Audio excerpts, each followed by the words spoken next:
Hi everybody, this is Debbie from the Shop of Threads. Welcome back to my channel, and if you are new here, we welcome you to our channel. Today we're going to be making some homemade butter. It's delicious. I know people will say, well, why would you go and spend, now let's take my finger and put it over that, but anyway, why would you make butter if you can just go to the store and buy it for the same amount of money, or maybe only $1 cheaper to make it yourself? It's not difficult to make at all. Honestly, it's easy to make. However, you're going to get two uses out of making your butter. You're going to get your butter as the benefit after doing this process, and you're going to get buttermilk, which I use to tenderize my chicken. So now you've got two things you're going to get out of making what we're doing today. Anyways, let's go ahead and get started. Again, making butter, and I'm going to put in the butter, I use the Lowry's garlic salt, and it has parsley already in here. So I'm going to add some, less than a tablespoon. My guess is going to be about a teaspoon, 1.5 teaspoons of that seasoning to the butter after the whey has been taken out of it. But we're going to go ahead and show you what all that means. So, okay, yeah, I guess it doesn't matter what you see as far as the brand goes, but we're going to take a quart of whipping cream. Make sure it's heavy whipping cream. And let me open this up here, and we're going to dump it in my food processor. Now, because this container, the food processor, it always is good to start out with very cold whipping cream and very cold container. This is plastic. It's not going to get super cold like a metal container would, so I didn't even bother putting it in the fridge or the freezer for that matter. Okay, so take your quart of whipping cream. Now you're going to want to leave some airspace. I don't know what size you have to work with when you're making this, but mine is a 7 quart. This is a 7 quart. So we're using 7 quart to 1 quart. I mean, so 7 cup to 1 quart here. And it's going to give me space here to whip it. And that's what you need so that nothing overflows and you're not making a mess like I just did pouring it in. Okay. So there's going to be a couple stages you're going to see when we're making this. The first stage that we're going to see is going to go, as you all know, whipping cream can be used for when you're cooking, if you want to make, some kind of a cream sauce, which is going to be just like it is, added with butter.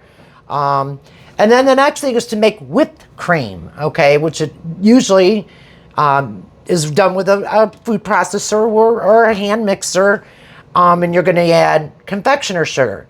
The next day after the whipped cream, it becomes butter. So let's get started, and I'll show you as we move along. I just bought this, so I got it yesterday, and I have a smaller one, which I knew wasn't going to do as well, so I got this yesterday. So if I look like I'm all thumbs using it, I am. Okay? So we're going to go ahead and get started. Now, because it's going to take a little bit, because it's not super cold, I'm going to shut the machine down for a little bit to rest, because I already made a batch in here this morning, and I think the machine got too hot. So I'd rather shut it down and not do that again. I won't keep you on video for the whole time that I shut it down. But anyway, so that's what I'm going to do. I'm just going to shut it down for like a minute or two so it doesn't overheat. So this is the KitchenAid. I like it so far. I like it a lot. We're going to go ahead and start it up on high. And you can see it's already coming up above where the lid is. But that's okay. This won't leak. It's not leaking anywhere. So 1 quart in this 7 cup is the max that you can use. And even then it's kind of iffy, but I'm doing all right here, so. Okay. So we're going to let that go. My guess from what I did this morning is a test run. My guess is we're probably going to let that go for about 5 minutes, and then I'll come back and look at it, because it's going to, and I'll show you each stage. I'll open it up and show you the whipped cream stage when you would add your powdered sugar. And you can almost see through the process here. I'm going to shut it down for a minute and just show you. From what it was to what it is right now. Okay, it's starting to thicken a little tiny bit. Just a little bit. Okay, I'll be back.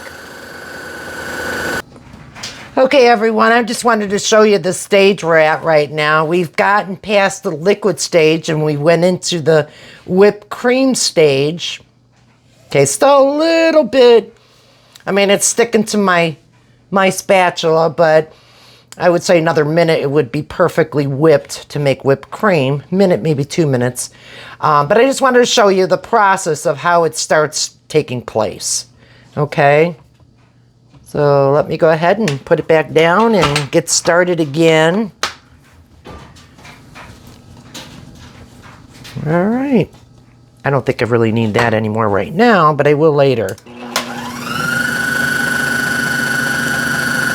And it'll just get a little bit more thicker than what I just showed you. And I can see it's thickening up. Let me see if I can get you in here to see the top of this. I don't know if you can or cannot.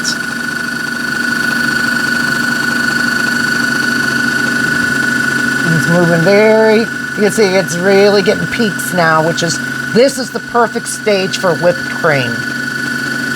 Okay.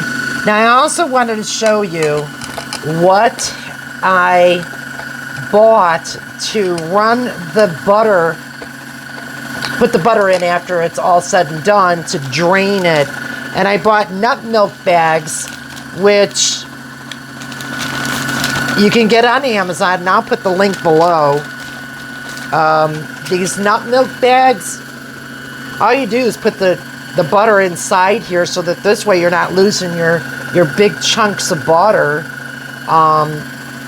Put the butter in here, and then you can tie it with the string if you wish. And then that's when you're putting it in water to rinse it so that your butter, you know, all the buttermilk is gone and out of it. But anyway, these bags, I'll put a link below. And I'll show you, you know, as we're moving along, how I'm doing that with putting it in the bag and so on and so forth. Okay, let's take a look before I put you guys on hold. Actually, this is more like the whipped cream stage, okay? That total time was about 8 minutes that I did this. So I think the total time in this is going to be about 10 to 12 minutes to make butter. But I'm telling you, if you have never had homemade butter before, you know, where you're making it yourself, it's really good. I'm going to be using this garlic salt by Lawry's. I shouldn't say Lawry's. I already made the first batch with this, so I'm going to make this one a second batch. And then I'm going to make a third batch probably with cinnamon and sugar. So it's a sweeter butter for like toast and so forth. All right, let me finish getting this going here. And I will be back. Okay, everyone, I don't know if you can see. It's turning more liquid now. In fact, I am going to put the lid on up here because it's going to start splashing.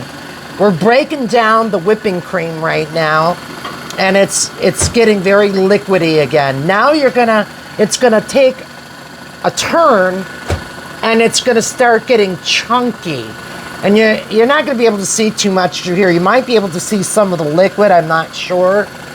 But yeah, we're going into the next phase of it turning into butter. So just wanted to show you, and we'll be back. Okay, we're still in the process. So far it's been about 13 minutes since we have started, and I can see that the whipping cream is still breaking down. It's trying to go into its little chunky stage, but this is the time that I personally like to add my seasoning. I know some go, well, why are you going to do that when you're going to be rinsing it anyway? But it gets mixed real good, and the flavor's still there. Trust me, it is. So like I said, this is a garlic salt with parsley. So I'm gonna put in a teaspoon of that and let it go. And that's when you would add any of your spices. Now again, you can wait until you're done rinsing the butter to get all the buttermilk off of it to put your spices in, depending on what you're gonna put in it. Now, if you're gonna put, you know, like cinnamon and sugar, you might wanna wait, I don't know. But this is when I like to put mine in.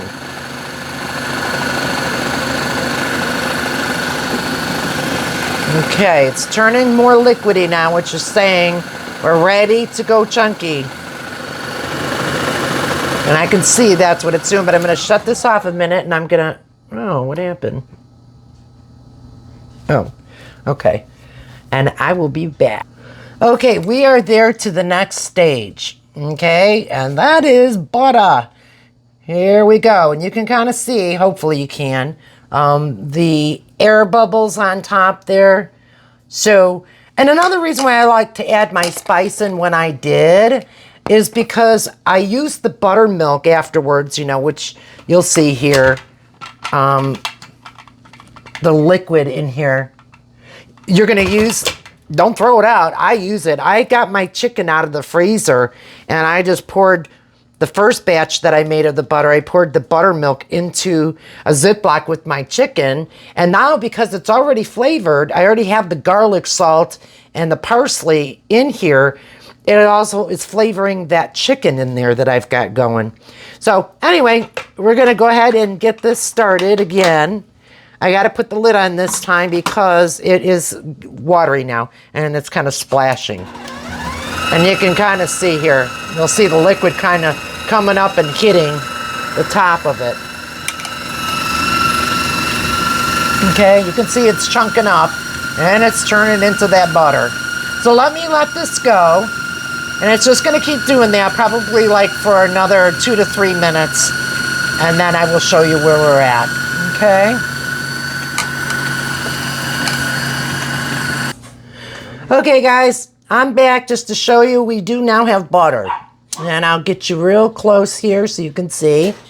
This is the consistency right now. It's pretty hard and pretty firm. But if you notice, I don't know if you can see it, when I'm pushing down on it, it kind of is letting some of the buttermilk out of it. But if I go on this side, because the butter's all on that side of the processor, let me take this off and show you.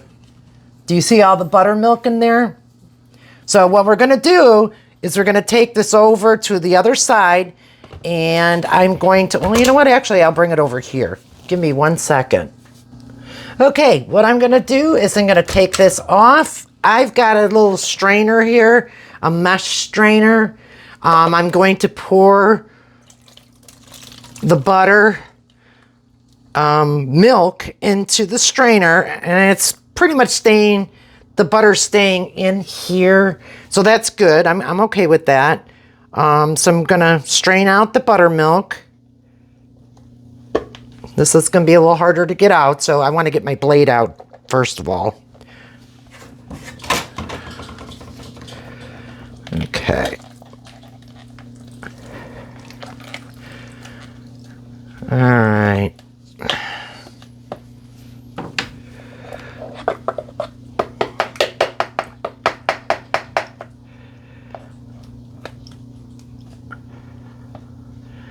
I will work with my blade getting the rest of this butter off shortly. I don't want to spend too much time showing you guys with trying to get that off. But anyway, so I'm just going to put it in here and kind of drain out the rest of what I can here.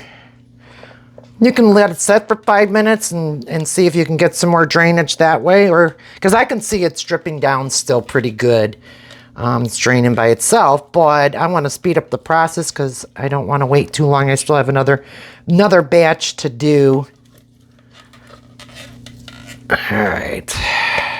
Yeah, you're going to get your hands a little messy. It's okay. And this is only for my husband and I at this point, so if I was making this for someone else, I wouldn't be using my hands without something on them. My hands are clean. Okay? And as you can see, I'm squeezing the butter, and it's squeezing out a lot of that buttermilk.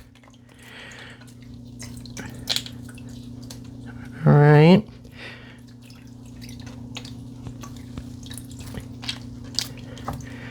I don't mind a little bit of messy on my hands.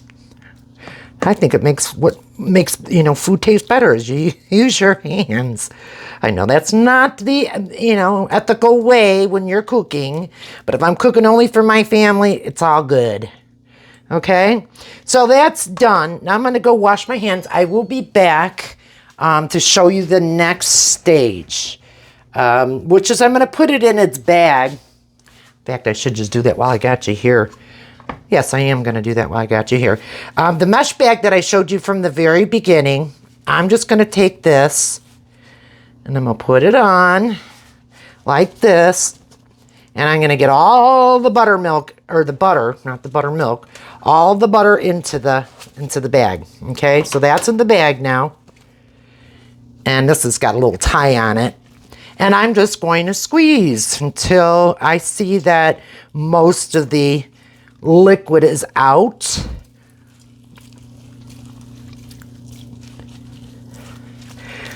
Keep squeezing until you get most of it out. And then the next process that we're going to do is we're going to take and put this bag in ice water. Okay, and the reason for that is because you want to get all the buttermilk out of there. Otherwise, you could have some bacteria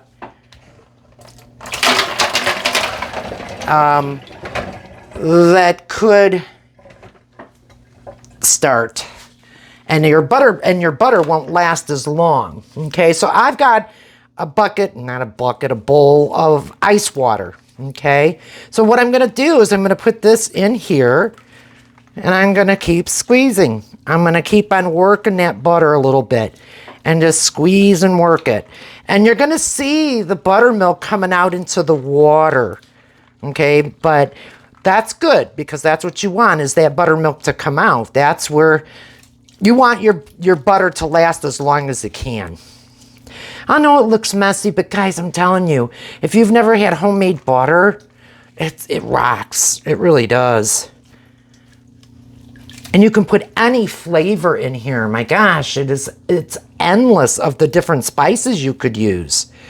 So I'm going to keep doing this, and then what I'm going to do is I'm going to run it under cold, clear water just to make sure that it's, you know, all out, all the buttermilk. Because you can see the water's cloudy. Okay. So I don't want to waste your time too much. So what I'm going to do is put you on hold a minute, and we are going to rinse.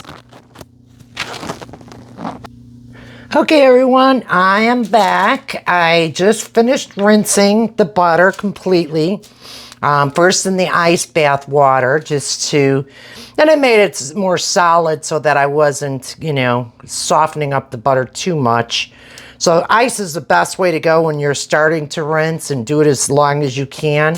And then when you finish and you start seeing that the water in the bowl is a little bit milky, dump it, do it one more time, and then if you see a little fogginess, it's okay. Then dump that bowl and just run it under cold water and rinse and keep kneading it until you see that the water's running clear. Okay, so here's my butter. I put it on wax paper. And so what I'm gonna do, so I get my fingers icky again, I'm just gonna go ahead and form it in the wax paper. So this is about a ½ pound of butter. All right, and now I'm just gonna flatten it a little bit. You can put these in containers. My gosh, if you got a butter container that when you're finished with the butter that you had used, stick it back in there and just label it homemade butter. So I'm making a block just so that it's easier, that when let's say I need it in a recipe and I need a quarter of a pound of butter, you know, one stick, then I would know I just would cut one of these in half approximately, because that's about what it is. Okay, so we're gonna go ahead and we're gonna put this in the refrigerator and let it set up Just gonna wrap it. And I'm gonna let it set up a little bit. I don't have a container right at the moment. Well, maybe I do. Let me check. Hold on. Okay, I did find a container that I'm gonna put it in. I always keep these containers when I get them from the deli or whatever, and I just wash them, keep the lid in the container. So I'm gonna set this block inside of here. Okay, smush it on down. You know, you could also too, if you wanted to, put some seasoning on top of this, like everything bagel or something like that, if you're gonna use it for like bread. But whatever, you could put some little chunks of garlic on top. It's so endless. Okay, so here we go. We got it in the little, it fits perfectly in one of those containers. So I am going to go ahead and stick that in the fridge, and I'll mark my container what it is, of course. I will clean this up. Okay, nice and clean, looks good. I'll put this lid on it. Perfect. Little gap of air in there, but that's okay. That's all right. We're not worried about that. So that's that. Now, also, let me go get the other bowl. Okay, when I made my first batch, I ended up putting the buttermilk that was left over from making the butter, like this. I ended up taking some chicken out of my freezer. I already had cut the chicken in, you know, lengthwise to make it thinner. But I put that buttermilk in here with frozen chicken. And I'm gonna do the same thing with this. It's already flavored. It's got the garlic and the salt in there. Now, if I wanted to add more things, you know, I could add anything for that matter. I could add onion powder, you know, just to flavor up the chicken a little bit more while it's marinating in the buttermilk, which makes the chicken very, very, very tender. I have one more batch of butter to do, which would be, you know, this is even good enough to, you know, the 2 containers of whipping cream to make the 2 batches. It's good enough to soak a couple pieces of chicken in there, but because I don't want to dump it or anything, I'll end up using, for the next batch, the buttermilk to put in here too. And then I just stick it in my fridge, just the way it is, Ziploc in a bag, in a bowl, in case it decides to open up, leak, what have you, and you don't want it all over your refrigerator, because that's happened before. So I'm going to stick it in the refrigerator until it thaws, but as it's thawing, the buttermilk is getting in there and tenderizing the chicken. So now you just did 2 things with 1 container of whipping cream. Okay, so that's pretty much it, guys. I hope you enjoyed the video. Again, it looked messy. It looks like it's work. It's not really. Get a couple containers at one time if you're going to do it. Do it all at once. Give it as gifts. But my next video, I just want to let you know, is going to be how to make bread 2 different ways. One way, homemade French bread. I do make a lot of that. And then the other way is it's the cheater's way of buying the bread. And I don't know location-wise if your grocery stores carry it, but the cheater's way is with the Rhodes frozen bread. So I'll do a tutorial on that next, the homemade and the cheater's way. And I've also made focaccia on both ways of my own homemade bread and with the cheater's way. But that's our next tutorial. Okay, guys, I want to thank you for coming and watching this video. And if you have any questions or comments, please leave them in the comment box below. And if you could just please like and subscribe, that would be so appreciated. And on to our next video of cooking or embroidery or do it yourself. Have a great day. Bye-bye.